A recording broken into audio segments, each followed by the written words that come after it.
Hey everyone, welcome back to the channel. Today I'm going to show you a super easy way to type exponents and subscripts in Canva, perfect for presentations, posters, or any math related designs.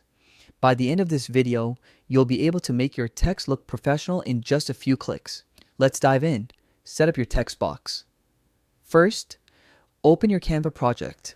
On the left toolbar, click the T icon to add a text box. Type in your base character like X. This will be the starting point for your exponent or subscript. Adding an exponent.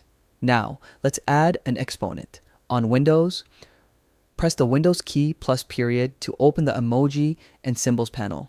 Next, click the symbols icon at the top, then go to mathematical symbols. Scroll through and select the superscript you want, like 2 or 3.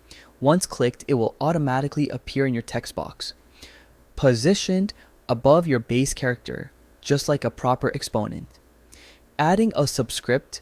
For a subscript, start by adding a new text box and type your base character again.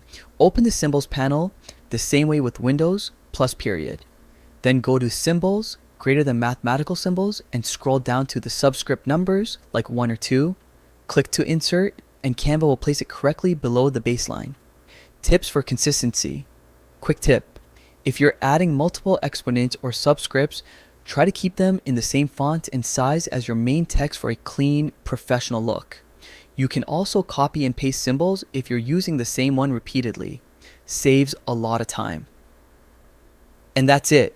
Now you know how to type exponents and subscripts in Canva, making your designs much more polished and professional. If this tutorial helped you, don't forget to like, subscribe, and hit the bell so you won't miss any of our Canva guides. Thanks for watching, and I'll see you in the next video.